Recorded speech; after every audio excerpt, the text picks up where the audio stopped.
Caleb Hurst was 12 years old. He was alone on a mountain trail in Tennessee when he heard something that didn't belong in those woods. Not an animal, not wind, boots, moving fast, and something heavier, carried through the brush like whoever was holding it had stopped caring about the noise.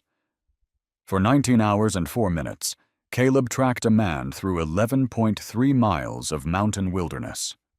Alone. Injured. Without food, through a night that dropped to 41 degrees and didn't apologize for a single minute of it. Before any police unit responded. Before any helicopter swept its light across the ridge.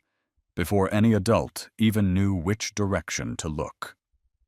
A 12-year-old Boy Scout from Gatlinburg, Tennessee, was already on the trail. And what 150 Hells Angels did when they found out. The way they rode before sunrise. The mountain they climbed in the dark, guided by trail markers a child had built alone. The corridor they formed in a parking lot at dawn. Is the kind of story that reminds you what people are made of when they decide to show up completely. This is that story. Before we go further, hit that subscribe button to ride with the Gentle Biker official family. We bring you real stories of brotherhood, unexpected heroes, and the people who show up when it matters most. And drop a comment. Where are you watching from? Small town or big city? Living room couch, TV screen, or phone in your hand at midnight? We want to know. Now, September 6th. Great Smoky Mountains, Tennessee. Caleb Hurst was 12 years old. He gave away his water at 2 in the afternoon and went without until 4 in the morning. He gave away his trail bar at 2 and went without food until sunrise. He gave away the jacket off his back and walked through a 41-degree mountain night in a scout shirt because he had already made a decision. 7 words, written in pencil in a field journal. I am not leaving without her. When was the last time you kept a promise that cost you something you hadn't planned to give? When was the last time you stayed, when everything said leave, when your body said stop, and you stayed anyway? This is the story of a boy who stayed, and the brotherhood that rode through the dark to honor him for it. Friday morning, September 6th.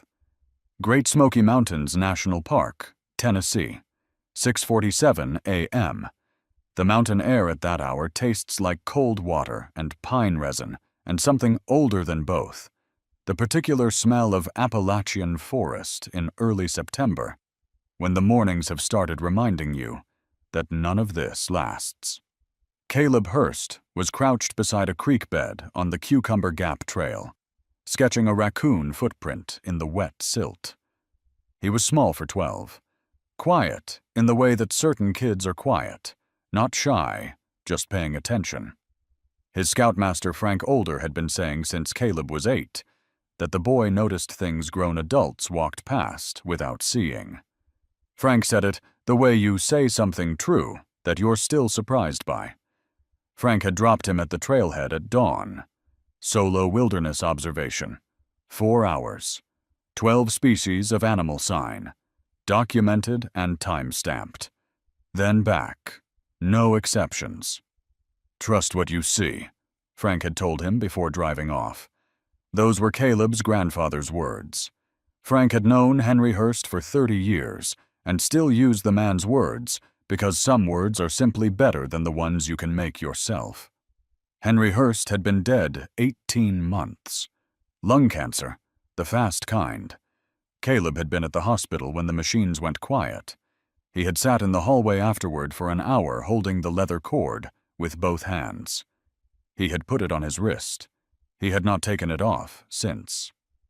3 wooden beads, carved from a white oak branch behind the house in Gatlinburg. 1 bead per rule.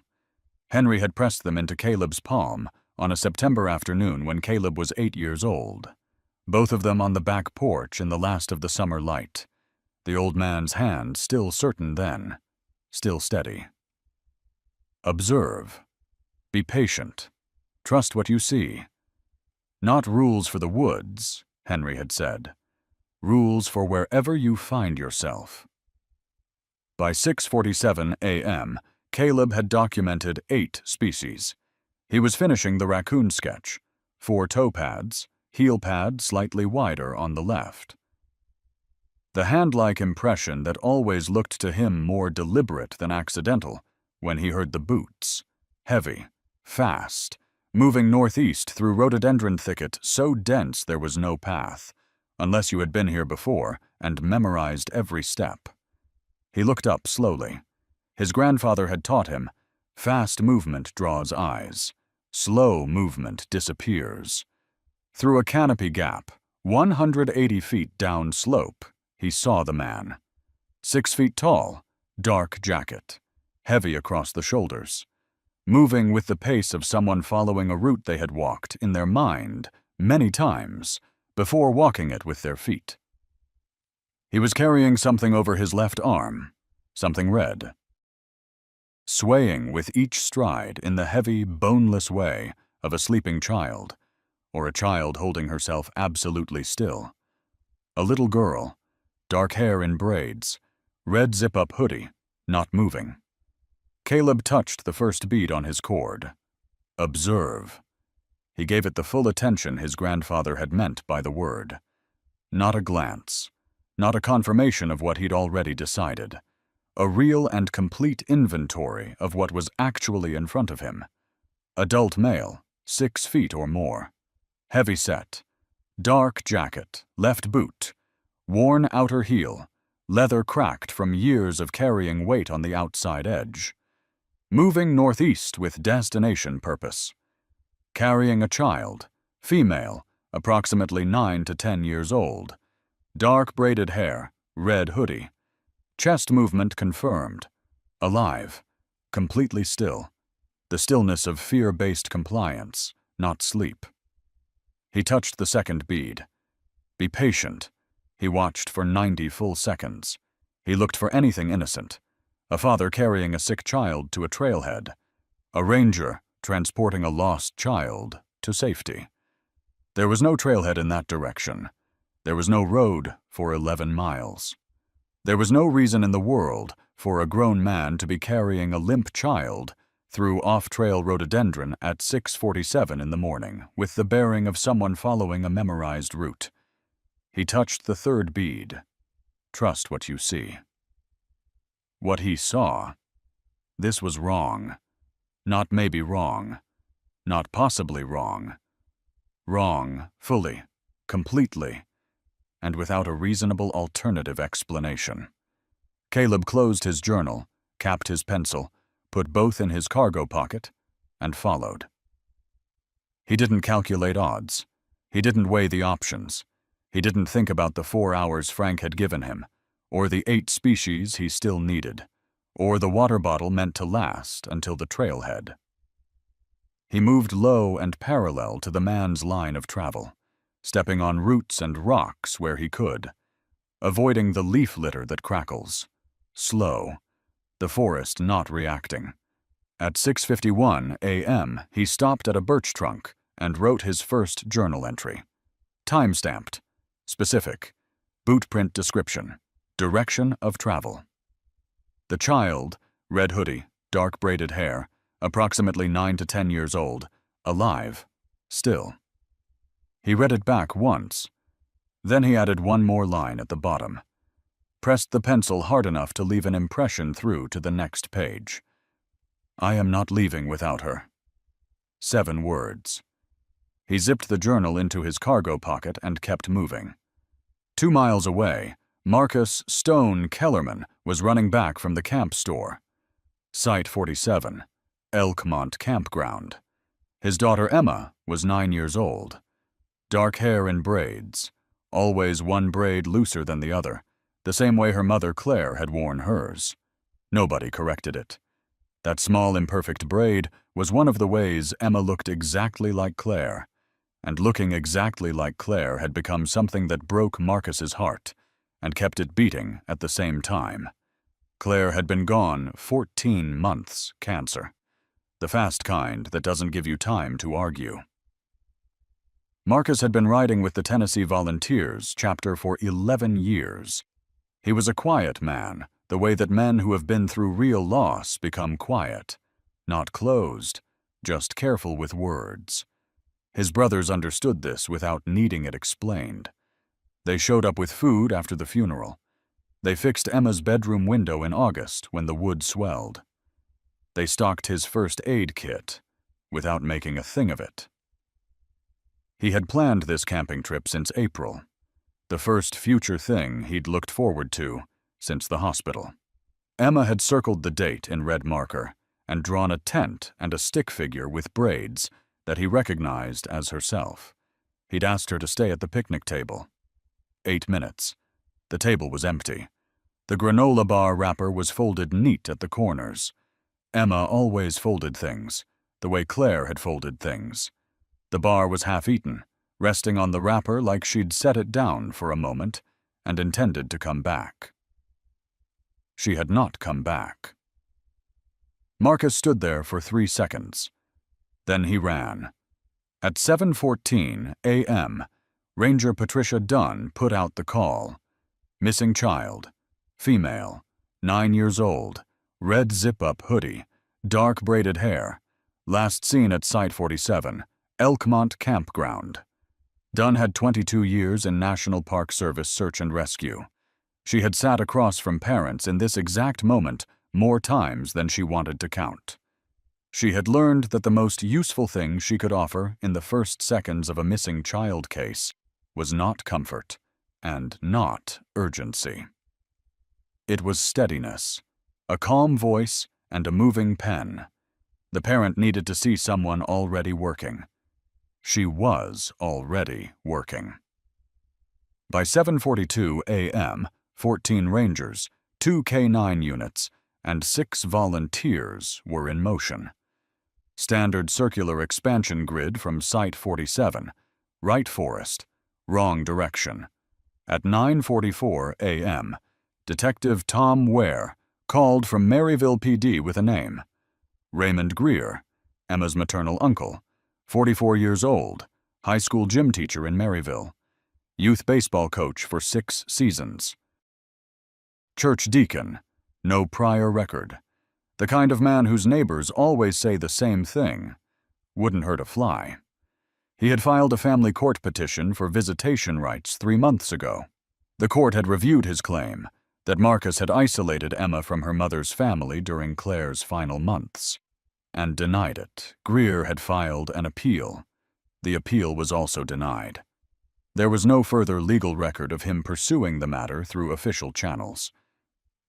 His phone records showed a campsite reservation at the adjacent loop, booked under a false name, 3 weeks before this exact weekend. Investigators later found, in Greer's abandoned tent, a printed copy of the court's rejection letter. He had read it so many times the fold lines were soft as cloth. He had also packed 3 days of food for 2 people, a propane lantern, a satellite phone, and a handwritten address on a folded piece of paper in his jacket pocket. His sister Doris's home in Knoxville. Already written, already ready. This had not been an impulsive decision. "He's not in your search grid," Ware told Dunn. "He planned this. 6 years of permits in this park. He knew exactly where your grid wouldn't go." Dunn redirected the K9 teams northeast at 9:51 a.m. They were getting warmer. They were still 11 miles behind a 12-year-old who had been on the only correct trail since dawn. By noon, Caleb had tracked the man 4.3 miles into the backcountry. He had not been seen. He had not been heard. He moved the way his grandfather had taught him, low and parallel, stepping on roots and rocks, maintaining the distance of patience, close enough to see clearly, far enough to think clearly. He documented everything. Every direction change, every landmark, every boot print. His field journal filled page by page, each entry time-stamped, each one specific enough to matter. At noon, he ate the first of his 2 trail bars. The second one he put in his shirt pocket. Not for himself. At 1:47 p.m., the man stopped at a flat rock outcrop above a creek bend. He set down a pack, dark green, military style, substantial weight. He drank from a water bottle. He gave Emma something to eat, passing it to her one piece at a time. Then he swept the ridge with his eyes. A full 180-degree scan, slow and methodical. The scan of someone with experience and something to protect. Caleb was 60 meters uphill, flat behind a fallen hemlock log, breathing through his nose. He used those 3 minutes to update 4 journal entries, check his compass bearing, and eat exactly 4 squares of his remaining trail bar.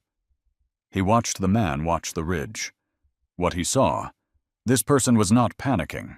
He was organized. He had supplies. He had chosen his rest point with care. This was proceeding approximately as planned. And a plan that had gotten this far was a plan that would not stop on its own. At 2:14 p.m., the creek crossing changed everything. The man moved 40 meters ahead to test the ford, walking stick working the water, back fully turned to Emma. Emma stood on the near bank, hands folded at her wrists, eyes on the ground, waiting. Caleb had 30 seconds, maybe less. He moved through the undergrowth to the rhododendron screen, 8 feet from Emma, branches between them. He brought his voice down to what his grandfather called forest voice, sound that carries 18 inches and nowhere else. My name is Caleb. I'm 12. I'm a scout. I've been following you since this morning. I'm not leaving without you.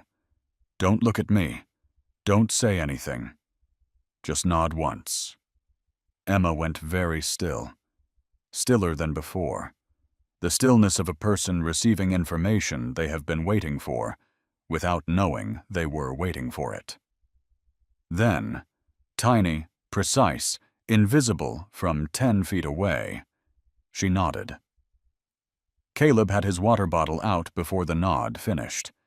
He set it at the base of the rhododendron root where her hand could reach without bending.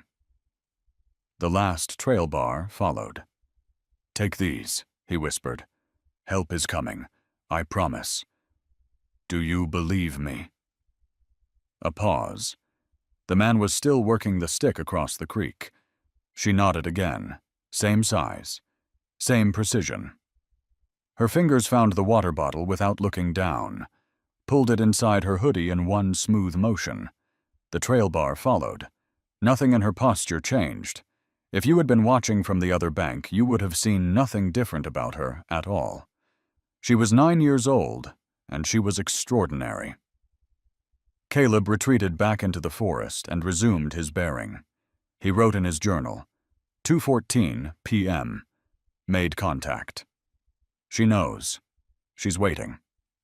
The search teams were working the northeast sector at 2:30 p.m. when they found the false campsite registration in Greer's tent.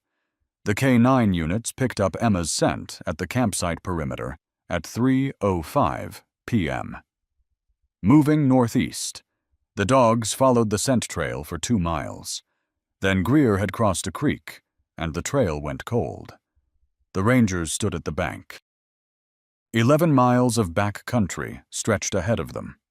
No trail, no road, no way to know which direction Greer had gone on the far side. 2 miles to their north, Caleb Hurst had already crossed that creek. At 3:04 p.m., a wet root caught Caleb's right boot at the angle ankle injuries require. Sudden, specific, unavoidable. The pain traveled up through his leg, and he grabbed a birch trunk and stood absolutely still. His grandfather had taught him to breathe through pain before he'd taught him much else. Don't fight it. It already happened. You can't unfight what already happened. Breathe it in, breathe it out. Make it part of your inventory, and then decide what the inventory means. 60 seconds of breathing. He tested his weight. Bad. The specific combination of instability and deep ache that says grade 2, minimum. The kind a sensible person elevates and stays off for 72 hours.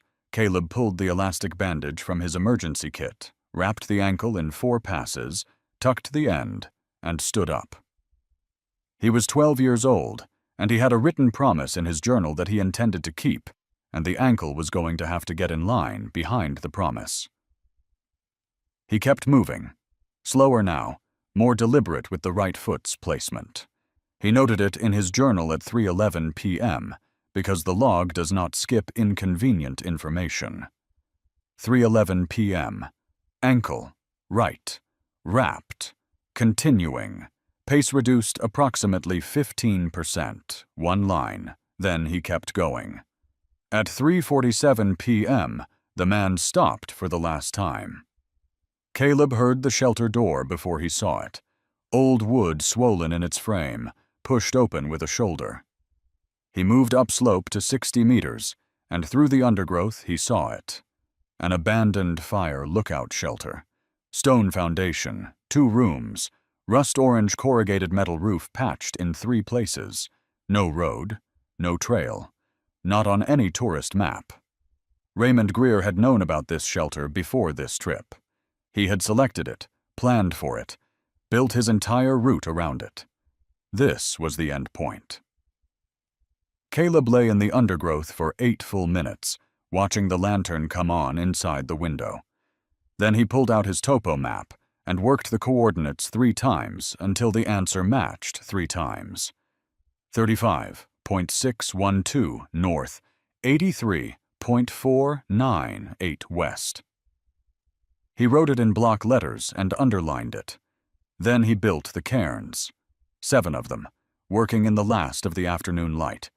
1 every 400 meters, back toward the main trail. 3 stones balanced, an orange bandana strip tied to the top stone with a square knot.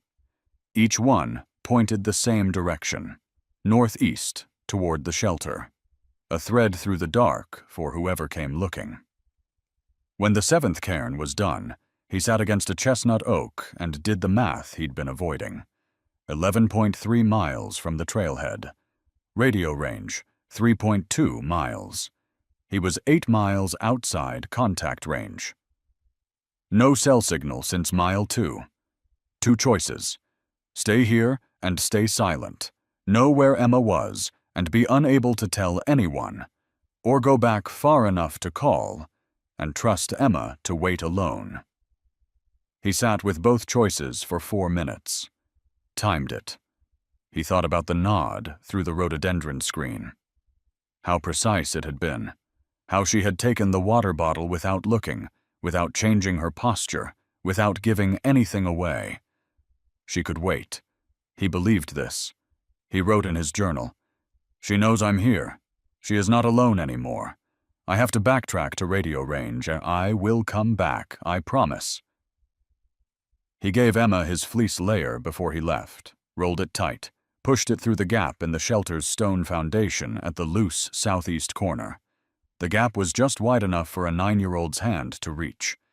He was walking in his scout shirt and base layer. It was 5:30 p.m. It was 58 degrees. It was going to be 41 degrees by midnight. He started south. The night came fast, and it came cold. By 7 p.m. the temperature had dropped 12 degrees, and the forest had made the transition from amber light to gray half-light, to a darkness so complete that the trees were shapes against deeper shapes. Caleb clicked on his headlamp, red filter lens, his grandfather's, clipped to his scout cap since he was 8 years old. "Red light," Henry had said. "Your eyes keep their night vision, and from 50 feet away in the dark, red light looks like nothing. A trick of the eye. You see without being seen. That's a useful thing to be." He moved south by red light through 41-degree air. Scout shirt, no insulation. Ankle making its opinion known with every step. Writing in his journal every 30 minutes because the log does not skip entries. Each entry got slightly smaller as the night went on. Not only from fatigue, from the cold in his hands, the need to grip the pencil harder, but every entry was there. 8:45 p.m. Ridge crossing, exposed, wind 38 degrees, direct. 11 minutes to cross. Back in tree cover. 10:02 p.m. Ankle significant but functional. Temp dropping. Estimated 4.9 miles to radio range. Continuing, 11:30 p.m. Moving faster to stay warm. Hands cold, but operational. Core, okay. At 10:47 p.m., he heard Raymond Greer's voice. He had drifted closer to the shelter than he'd realized. Exhaustion does that. Softens the precision of navigation. Allows small errors to compound into a larger one. He went flat on the ground in one motion. Face in the leaf litter. Arms pulled in. Profile eliminated. The cold of the mountain earth came through his scout shirt immediately. Total and immediate. He did not move. Greer was standing in the shelter doorway 20 meters below him. Satellite phone. Voice low and conversational. The voice of a man who believed completely that he was alone. "I have her. We're at the old lookout. She's fine. She ate dinner. She's sleeping." A pause. A woman's voice on the other end, too faint to make out the words. "No. Nobody followed us. Nobody's coming. It's 11 miles on no trail." Another pause. The woman's voice longer this time, and the tone of it, even through satellite compression, carried the sound of someone not entirely comfortable. "She's family, Doris. She's with family. That's what Claire would have wanted. Marcus kept her away from us for 14 months. She didn't get to say goodbye to her own mother properly because Marcus decided who got access and who didn't. I'm just correcting that. 2 more days at the shelter. Then we drive to your place. Have the room ready." The phone clicked off. Greer stood in the doorway for 30 full seconds, looking out at the dark mountain. Looking at the exact darkness that Caleb was lying in, 8 inches below his sight line, face in the leaves, heart running hard against the cold earth. One sound, one movement. After 30 seconds, the door closed. Caleb waited 6 full minutes, counted every second. Then he pulled out his journal, and in the red glow of his headlamp he wrote down every word. Both sides, bracketed and labeled. Time noted at the top. He looked at the last line. Nobody's coming. He underlined it twice, hard. The pencil left a groove. He capped it, zipped the journal, and started moving south without stopping again. At 2:14 a.m., he reached the second creek. The water was faster than it had been in the afternoon. Rain somewhere uphill had added to it. Chest deep at the center. Temperature, 53 degrees. He stood on the bank for 2 minutes with his headlamp on the far side, calculating. Going around meant 3/4 of a mile upstream, 40 minutes minimum on this ankle. He thought about Emma, the rolled fleece through the stone gap, the nod through the screen. He stepped into the creek. The cold hit everywhere at once, feet, shins, thighs, and then chest deep, squeezing the breath from him without giving it back. He held his pack over his head, field journal pressed against his chest under his shirt, and waded across in 18 steps. He counted each one. On the far bank, he sat for 3 minutes, timed it. Then he stood and kept moving. He had been awake for 21 hours. No food since noon. No water since he'd given his bottle to Emma at 2:14 p.m. Soaked from the sternum down in 41-degree air. Ankle issuing continuous updates that he had stopped consciously registering and was simply incorporating into each step the way you incorporate a splinter you can't reach. It's there. It's staying. Work around it. He stopped once, at 3:15 a.m., at the base of a tulip poplar. His legs sat him down. His body ran its accounting and determined that 5 minutes was a negotiation worth having. He sat in the cold dark and pressed the 3 beads on his cord. Observe. Be patient. Trust what you see. He thought about his grandfather's hands, The sawdust smell. The September afternoon on the back porch when everything was ordinary. He thought about Emma's nod. Tiny, precise, the nod of a 9-year-old who had decided to trust a stranger's whisper because the alternative was worse. She was waiting. He stood at 3:20 a.m. He kept moving. At 3:40 a.m., Caleb's radio crackled. It was a faint, fragmentary carrier signal, fighting through the dense mountain topography. Caleb stopped walking. He pulled the heavy radio from his belt, his numb fingers struggling with the transmit button. Troop 19 field unit to any Smokies Park service unit. Over. Static. Just the hissing sound of empty air. He tried again. Still static, but with a different texture this time. A rhythmic hum. Someone was on the frequency. He pressed the button a third time, abandoning the formal radio protocol. He just talked into the darkness. My name is Caleb Hurst. I'm 12 years old. I'm a Boy Scout from Gatlinburg, Troop 19. I have been tracking a missing girl named Emma Kellerman since 6:47 yesterday morning. I know where she is. I have documented coordinates. Please respond. Back at the Elkmont Ranger Station, the main radio receiver echoed with the boy's voice. The room instantly froze. Ranger Patricia Dunn stopped writing. 2 deputies from Maryville turned around slowly. Detective Ware, who had been pacing near the door, stopped dead in his tracks. For 3 seconds, nobody even breathed. A 12-year-old boy? Out there? Alone? Ranger Dunn grabbed the microphone, her knuckles turning white. Her voice was sharp, cutting straight through the static. Unit, say your name again and confirm you're in the backcountry. Over. The radio hissed. Then a small, exhausted voice came back. Shivering, but incredibly steady. Caleb Hurst, Troop 19. I'm approximately 7 miles northeast of the Cucumber Gap trailhead. I have a field journal with 23 time-stamped entries and coordinates for a structure where Emma Kellerman is being held. Over. Detective Ware stared at the speaker box in sheer disbelief. He looked at Dunn. Dunn pressed the button again. Caleb, I'm Ranger Dunn. Stay calm. What are the coordinates? Standing alone in the freezing forest, Caleb opened his journal. The red light of his headlamp illuminated the smudged graphite of his handwriting. He read the numbers out loud, clear and precise. He told her about the rust-colored roof.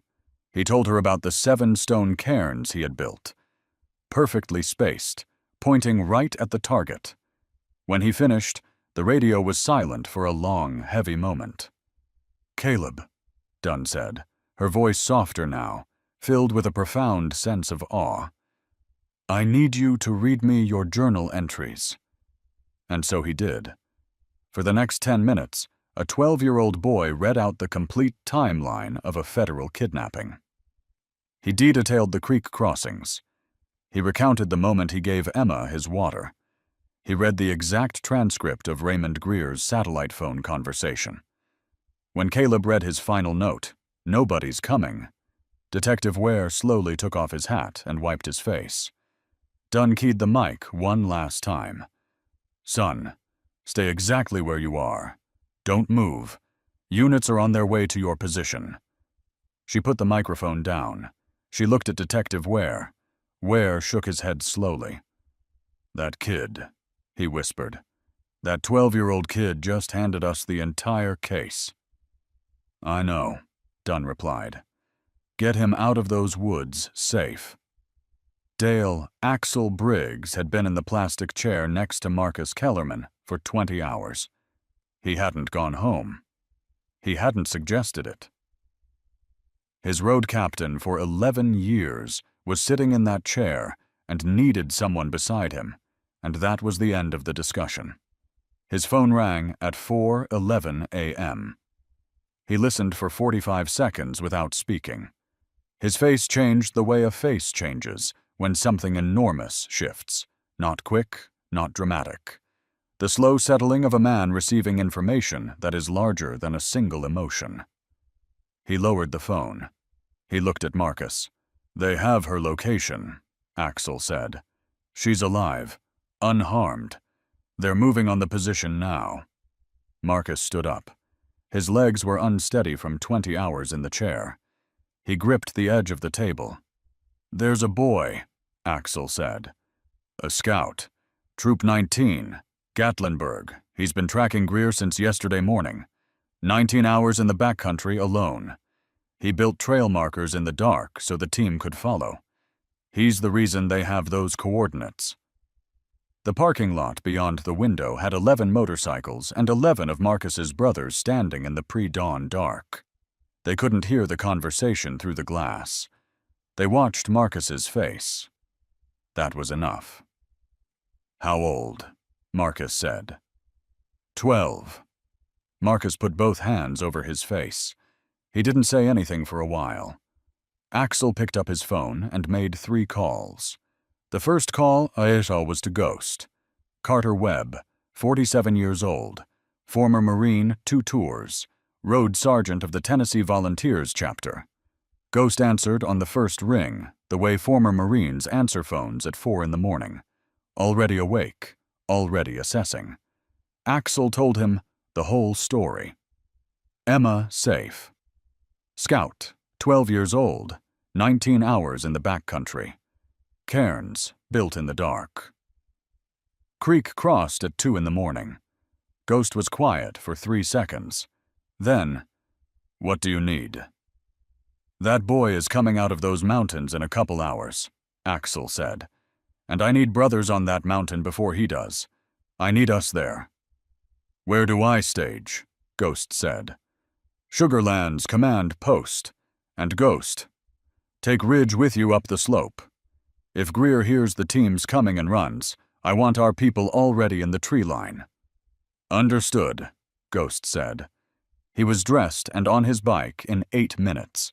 Ghost called 6 members of the chapter's inner circle on the way to the highway. Each of them called 3 more. Within 20 minutes, the Tennessee Volunteers were moving, not driving, riding, because there is a difference that everyone in that chapter understood. The second call was to Doc. Bobby Tran, 53 years old. Former Army field medic, 17 years of service. He had retired to Tennessee 8 years ago, with a motorcycle and a medical kit he kept fully stocked because old habits die hard, and some habits are worth keeping. "The boy has an ankle injury," Axel said. "He's been wet and cold since 2 in the morning. He hasn't eaten since noon yesterday. By the time he comes out, he'll have been moving for 24 hours. Dehydration, hypothermia risk, grade 2 ankle minimum," Doc said. "I'll need fluids, heating blankets, full assessment kit." "Can you be at Sugarlands in 40 minutes?" 35, Doc said. He was there in 33. The third call was to Hammer. Dale Morrison, 64 years old. Chapter founder. He had started the Tennessee Volunteers in a Knoxville parking lot in 1988 with 6 other riders, and a shared conviction that the road meant something. Axel told him the story. The boy, the 19 hours, the cairns, the creek, the 7 words, written in a scout field journal, "I am not leaving without her." Hammer was quiet for a moment that had weight to it. "How many chapters do we call?" he said. "All of them," Axel said. "Everyone within riding distance." "Give me 10 minutes, Hammer said. And he made the calls. Ray Preacher Hollins was the chapter president of Smoky Ridge out of Asheville, North Carolina. 61 years old, 22 years sober. He had found the road at the same time he found his sobriety, and had long understood that both were the same thing. The decision to keep moving toward what mattered, even when stopping, was easier. His phone rang at 4:23 a.m. He heard the story. "How old?" he said. 12, Hammer said. "We're coming," Preacher said. He called his road captain at 4:24 a.m. His road captain called the chapter. By 4:45 a.m., 51 members of Smoky Ridge were moving. They came down I-40 from Asheville, heading west into Tennessee, headlights cutting through the mountain dark. Single bikes converging at on-ramps, joining the group one by one until the group became something that filled the highway. A sound that carried from one ridgeline to the other, the sound of 51 people who had made a decision and were expressing it at 70 miles an hour on a mountain interstate before sunrise. Independent riders came, too. People monitoring search frequencies. People who knew the Kellerman name. People who had ridden with Marcus at some point on some road and understood, without needing explanation, that you show up for your own. By 5 a.m., 150 motorcycles had converged on US 441 south of the park entrance. 18 pickup trucks, 3 RVs, 2 of them carrying medical supplies and members with first responder certifications who had come ready to work. The sound of them filled the valley. And then they went to work. Ridge arrived at the command post at 4:52 a.m. James Foulds, 39 years old. Former park ranger, 14 years in the Great Smoky Mountains. He pulled up with a laminated topo map and 2 members of Smoky Ridge and found Detective Ware at the hood of a command vehicle. "I know where that shelter is," Ridge said. He spread the map. "I wrote the decommission recommendation for it in 2019. Eastern approach is the right move. Tree cover all the way to the stone foundation. The window faces west. From inside that window, he can't see anyone coming from the east until they're 10 feet from the door." Ware studied the map. "Where does he run?" "Back window," Ridge said. "Exits east. 15 meters of open ground before the eastern tree line." He looked at Ghost. "If that tree line is covered before he tries to run, there's nowhere to go." Ghost looked at the map. 3 seconds. 6 of us up the eastern slope, in position before first light." "I'll guide you," Ridge said. Ware looked at Ghost, made the assessment. "Outside the perimeter markers," Ware said. "You see movement. You radio it in. You do not engage." "We're the walls," Ghost said. "You're the door." Ware nodded. "Move." Ghost, Ridge, and 4 riders started up the eastern slope at 5 a.m. No flashlights. Ghost had insisted. Light carries further in mountain dark than most people understand. They navigated by feel and by the cairns. Caleb's cairns. Orange bandana strips tied to balanced stones, 1 every 400 meters, all pointing the same direction. Ghost found the first one at the Cucumber Gap junction and stopped. He crouched beside it, put his hand near the orange bandana strip, looked at the knot, square knot, scout knot, tied by cold hands in the dark, on a hurt ankle after 19 hours in the mountain, tied because a 12-year-old had understood that the people coming behind him would need a thread to follow, and had taken the time to build it. Ghost had tied 100 square knots in the Marine Corps. He recognized this one. He stood up and kept moving. They climbed in the dark, one cairn to the next, following the thread that a child had laid through the Appalachian forest for strangers he'd never met. 7 cairns, not one knocked over by weather or animal or luck, all standing, all pointing, all true. By 5:15 a.m., every exit from the shelter was covered. Ghost on the north, 2 Smoky Ridge members on the south, Ridge and a Tennessee volunteer at the base of the eastern tree line, between the back window and the open ground beyond. 2 rangers on the west trail with Detective Ware. Ghost moved to the position that covered the most ground. He stood in the dark and he waited. Raymond Greer woke just before the rescue team arrived. Through the thin walls of the cabin, he heard movement on the ridge above. Heavy boots stepping with the coordinated, deadly quiet of men who knew exactly what they were doing. He understood immediately what that sound meant. Panic set in. He dragged Emma up, forcing her through the shelter's back window, desperate to lose himself in the dense, pre-dawn woods. He figured he could use the darkness to slip away. He made it exactly 40 meters into the tree line. Greer thought he had the upper hand. But he didn't know he was dealing with men who knew these woods better than he ever could. Ridge, a former park ranger with 11 seasons under his belt in this exact backcountry sector, knew every blind spot, every draw, and every natural exit a desperate man would logically take. Long before the first hint of morning light, Ridge had quietly led 6 riders up the eastern slope. As Greer pushed frantically through the thick brush, the heavy morning fog suddenly parted. A massive shadow blocked the narrow game trail. Then another, and another. Ridge and his 6 riders were already positioned at every single natural exit point. They didn't draw weapons. They didn't yell commands, flex, or hurl threats. They didn't have to. 7 large, weathered men in heavy leather cuts just stood there, rooted to the earth like ancient trees, staring a hole right through him. Imagine the sheer, paralyzing terror Greer felt in that exact moment. The pressure of their silent presence was heavier than any physical blow. It was a complete sentence spoken without a single word. You have nowhere left to run. Greer's knees simply gave out. He let go of Emma's arm and collapsed into the wet leaf litter. He didn't even try to fight. The silent, overwhelming authority of those protectors broke him completely. Law enforcement was there in 4 minutes, and before the sun even cleared the eastern ridge, Raymond Greer's hands were locked behind his back in steel handcuffs.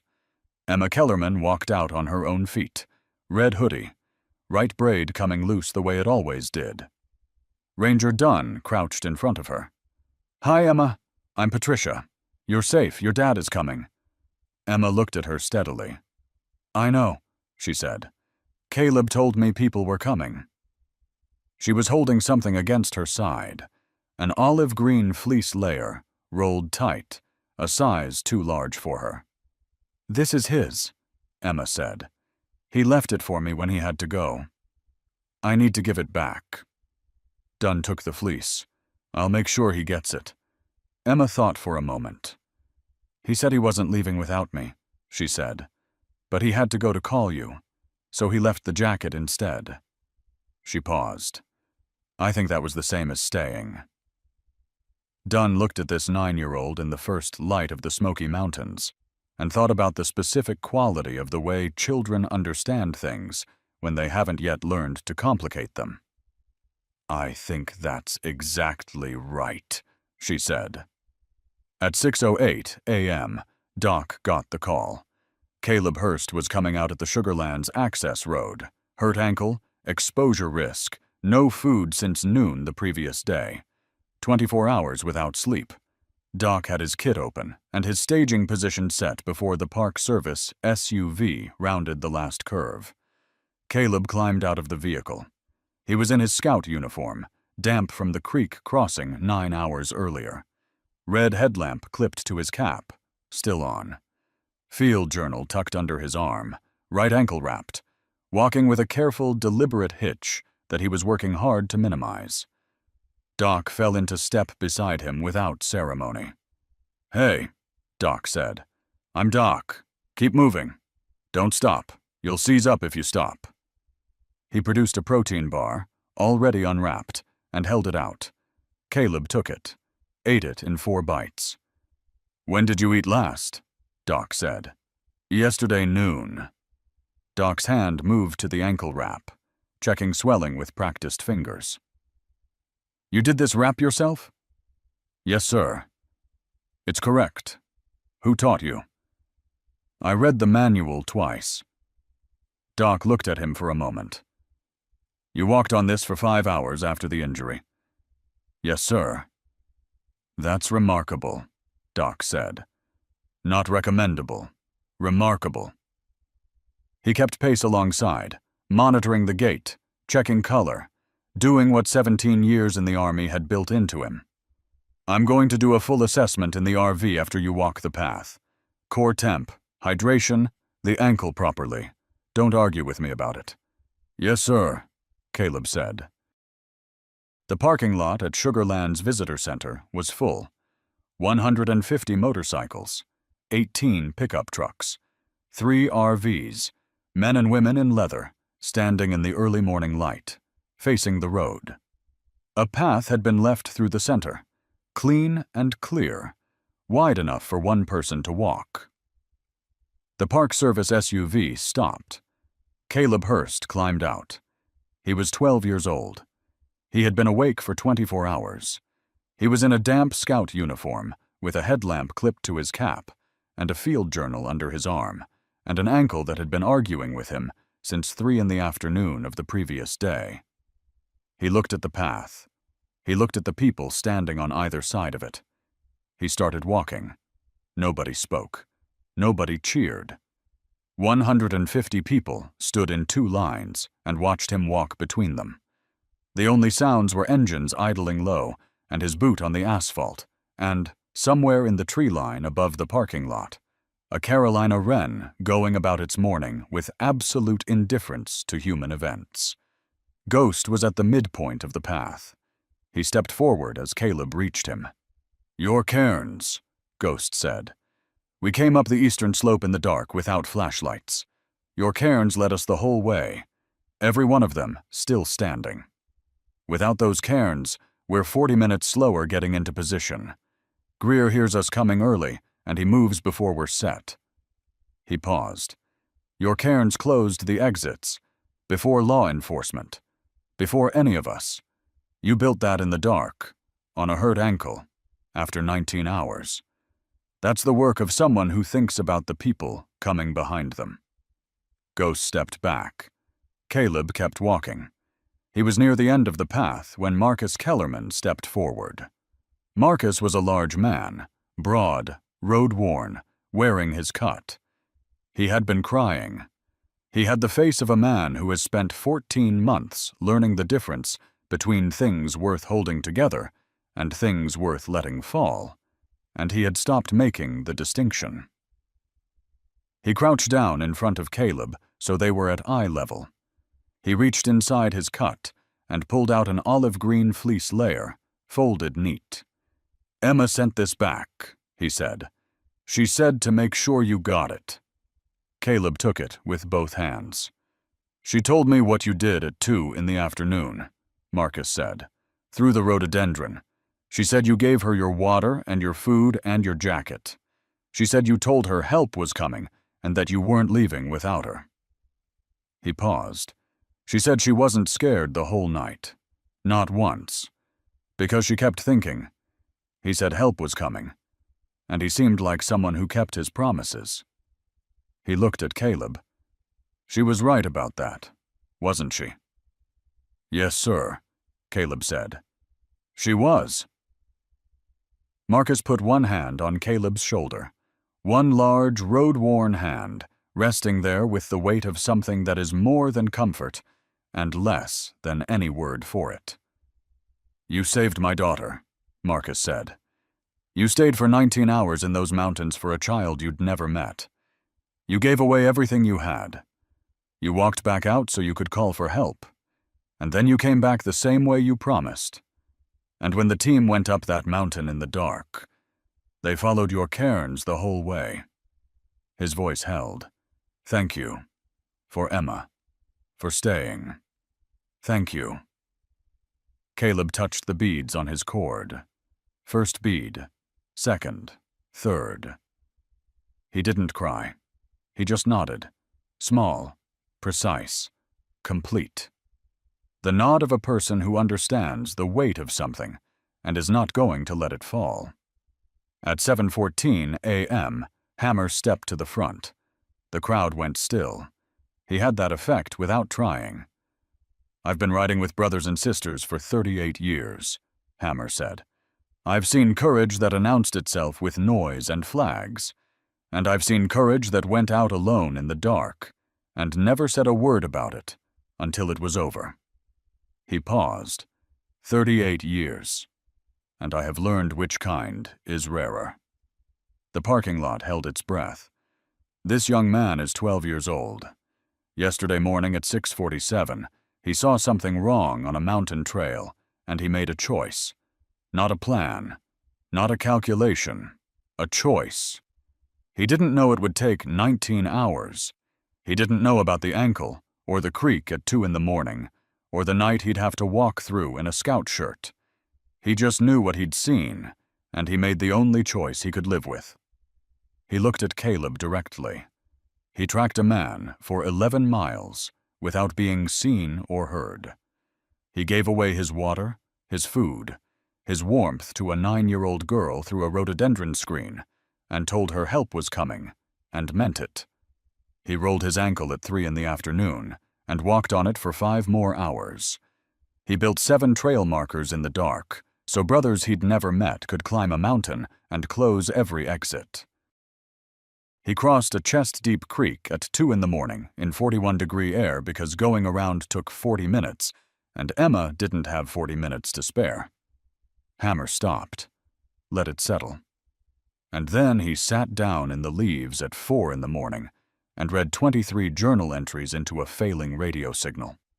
Because he trusted that what he had done was enough. His voice was the same level throughout.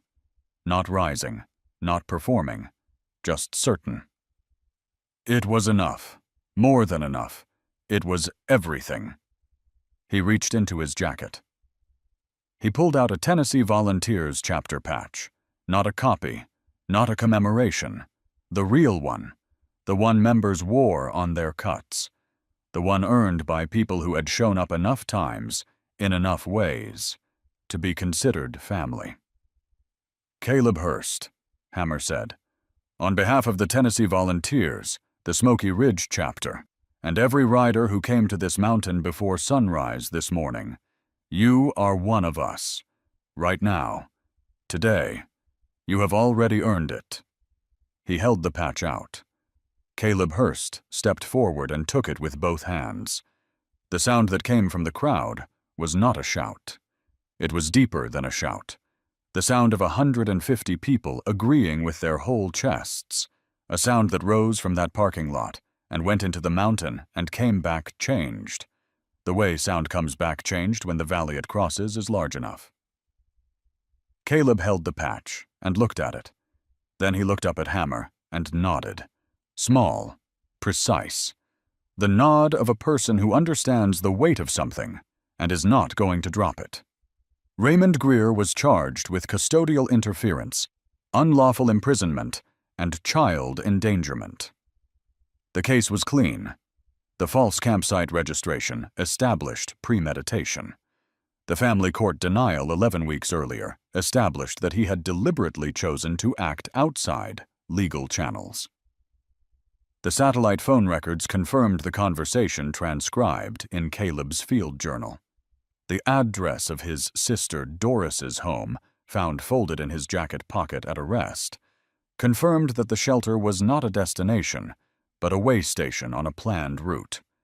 Caleb's field journal, 23 entries, time-stamped, with bootprint sketches, compass coordinates with topo cross-reference, and the verbatim phone transcript underlined twice, entered the case as Exhibit 14. Every page was photographed and preserved.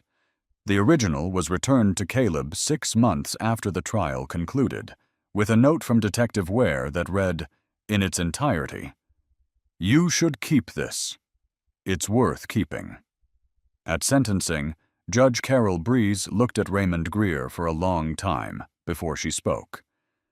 "You told someone on the phone that night that nobody was coming for that child," she said. "You were wrong." She set her notes down. A 12-year-old Boy Scout was already there. He had been there since 6:47 that morning, the entire time you were walking Emma Kellerman 11 miles into this mountain. He was there when you reached the shelter. He was there when you called your sister and told her nobody was coming. He was 8 inches below your sight line in the dark, lying flat in the leaf litter, writing down every word you said. She looked at him. He was building trail markers in the dark while you slept. A pause. You have argued that your actions were motivated by love for your niece. Consider this comparison. Caleb Hurst, 12 years old, a stranger to Emma before that morning, gave her his water, his food, and the jacket off his back. He walked on an injured ankle for 5 hours in the dark to reach radio range so that she could be found. He built 7 trail markers so that people he had never met could climb a mountain and close every exit before you could move her. He kept his promise. That is what love looks like in practice. What you demonstrated is something else. Raymond Greer received 4 years in state prison. No parole consideration for 2 years. He showed no hebel emotion. In the gallery, Emma Kellerman held her father's hand, and finally, completely, exhaled. 6 months later, Emma Kellerman was in the second row of the fall concert choir at her elementary school in Sevierville, Tennessee. Both braids tight. She'd been practicing them every morning for a week. She wore a green cardigan, and she was mouthing the words before the rehearsal started, running through them one more time. Marcus sat in the bleachers with a gymnasium coffee that had gone cold 20 minutes earlier, and he didn't care about the coffee. He watched his daughter mouth the words of a song, and he thought about the April morning he'd booked that campsite, the first future thing he'd looked forward to since the hospital. He thought about Emma circling the date in red marker, drawing the tent and the stick figure with braids. He thought about the fact that she was here, both braids tight, green cardigan, everything ahead of her. Because a 12-year-old scout had pressed 3 wooden beads on a leather cord and trusted what he saw. Dr. Angie Bloom's 6-month report from LeConte Medical Center. Patient demonstrates full physical recovery. Sleep normalized within 8 weeks. Academic performance strong. Social engagement healthy. When asked in session why she had not been frightened during the incident, the patient said, "He said he promised. He seemed like someone who kept promises." Recovery prognosis. Excellent.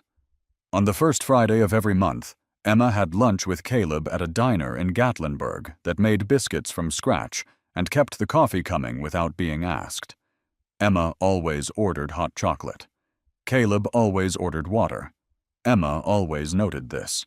"You gave away your water bottle for me," she told him one Friday, turning her cup in both hands. "You should order it more. It's like you're reminding yourself." "I have water," he said, "because I ordered it for you." "Still counts," he said. She grinned and let it go. She was 9 years old, almost 10, and she already understood which arguments were worth finishing and which ones were worth carrying.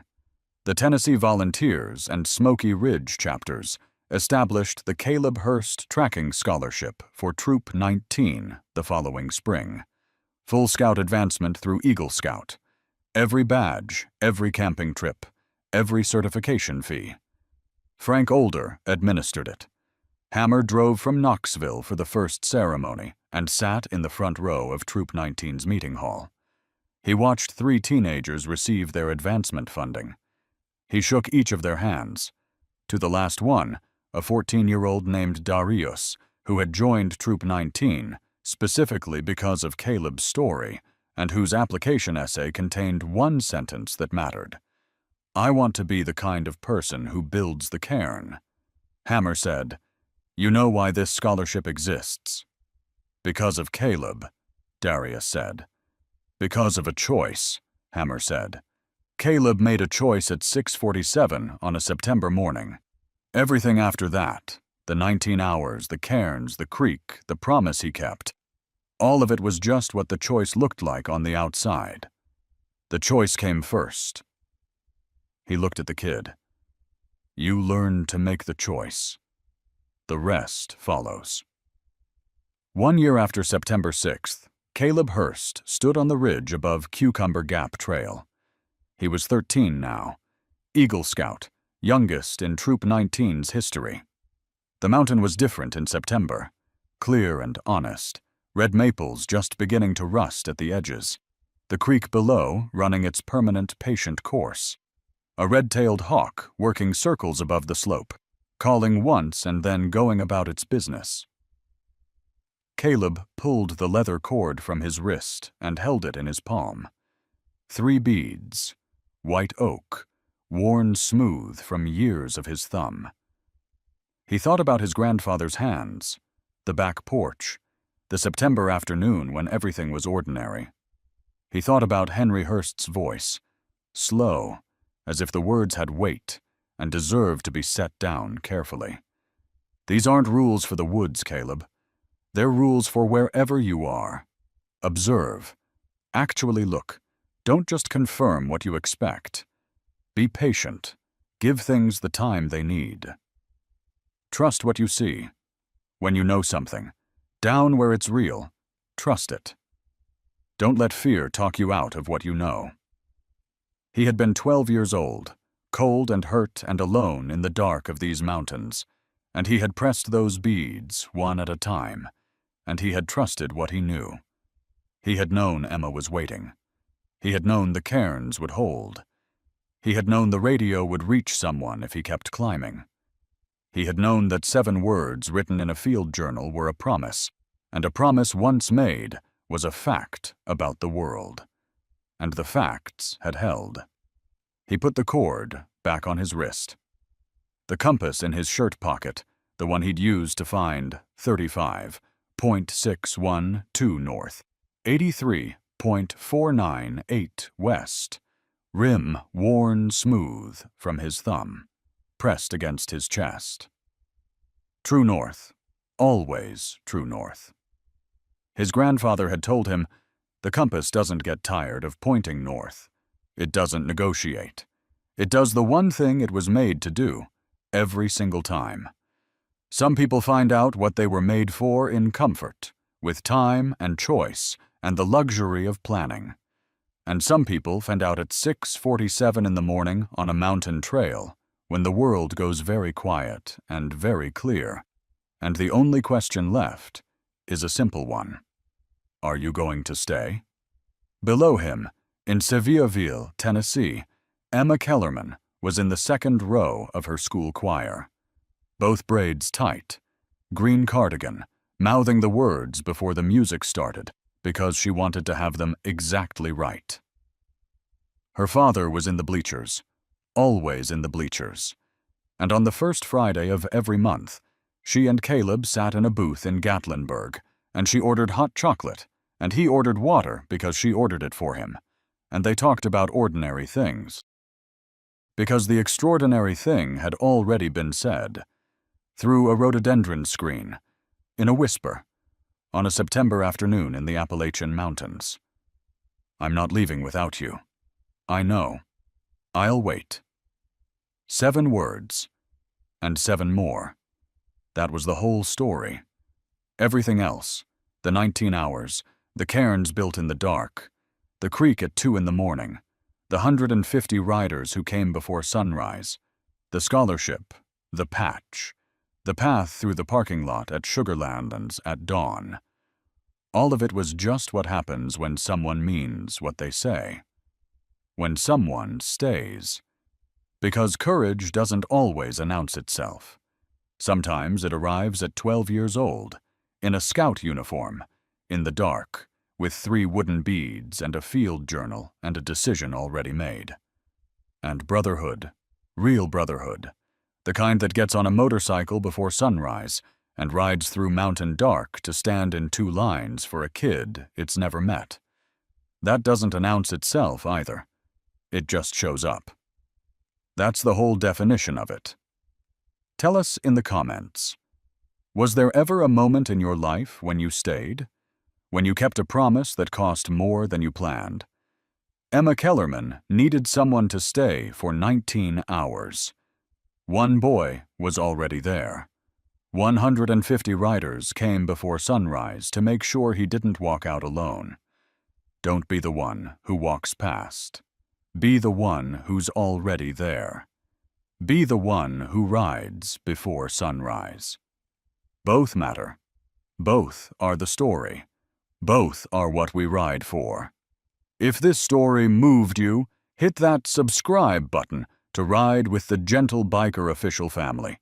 We bring you real stories of brotherhood, unexpected heroes, and the people who show up when it matters most. And tell us in the comments, where are you watching from right now? Small town or big city? Living room couch, TV screen, or phone in your hand at midnight? We want to know.